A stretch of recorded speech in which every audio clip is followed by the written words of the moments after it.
next is, all right, so let's say we do our keyword research, we understand the type of head keywords we want to rank for, and then also the tail keywords that we want to rank for.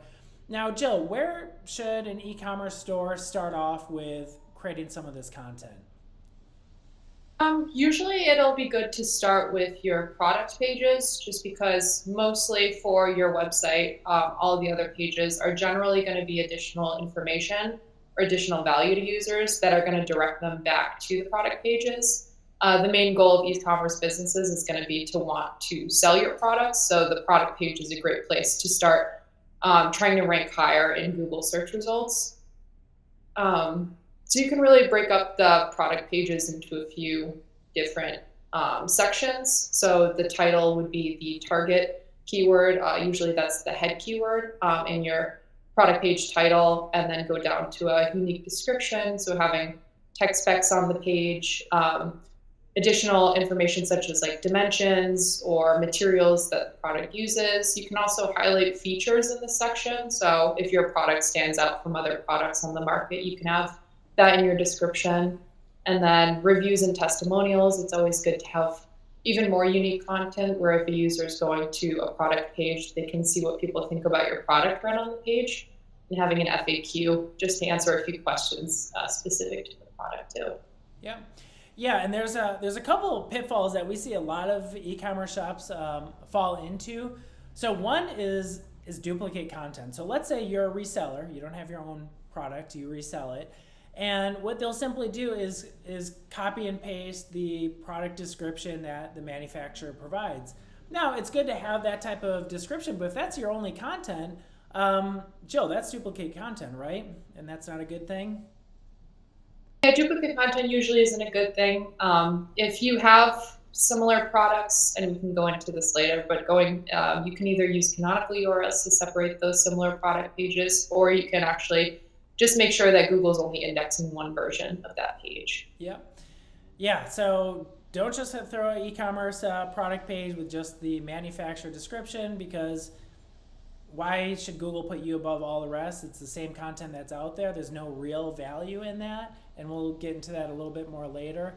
So definitely expand on the product, and if you follow this format that's listed right here, you should do pretty well, and just focus on two things. One, is it unique? And then two, is it providing real value? Testimonials, reviews, absolutely, as well as FAQ. And you can even use some of the keyword research tools to understand what are the common questions that people ask about this.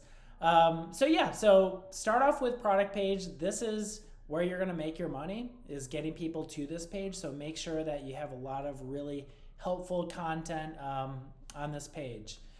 But content just doesn't stop there.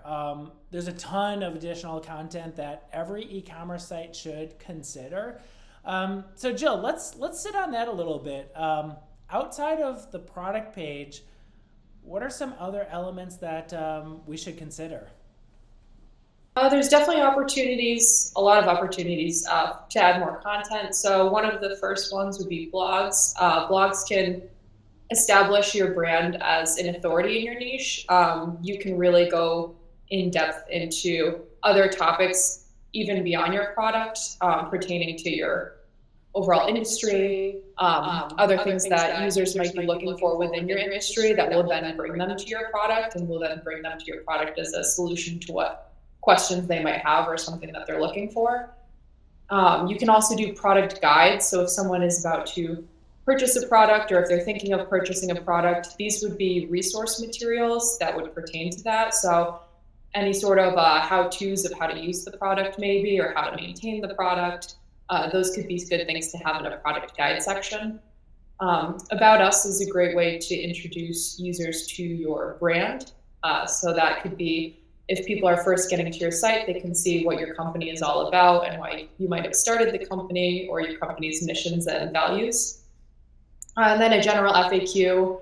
So aside from questions that people have about products, these would be broader questions that people might have about your company or about your industry that you're in. Yeah, definitely. And there's a couple things I want to call out. So yes, definitely start off with the product page content, because that's your moneymaker. But then these other areas of content, this is just other means to get people into your site. So blogs are super helpful. So whatever your e-commerce niche is, write about it. You don't have to write exactly about the specific product that you're selling. That's probably more for the product page, but talk about the industry. So for example, my oldest son loves baseball, and if he started an e-commerce site on baseball equipment, maybe we would write a bunch of content about baseball best practices and techniques and things like that, to just to get people into the site who are passionate about baseball, and then they realize, oh wow, this is really helpful information, and they also sell products. You really get them in that way. Product guides are also super helpful, especially in industries where maybe there's a lot of considerations, that you're not just looking to buy one widget. Maybe there could be 10 suitable products for a specific customer, and you can kind of help navigate that. But just building up a nice ecosystem of content helps attract more and more potential customers.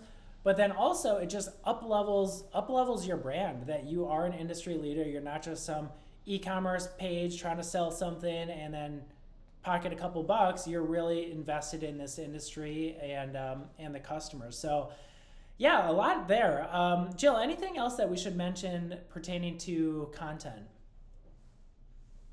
I don't think so. I think that Yeah. pretty much covers most of it. Yeah, and then start at whatever cadence works for you. Another common pitfall is e-commerce marketers will say, great, I'm going to do a post every day and it's going to be amazing. By the end of the quarter, I'm going to have 90 pages of content.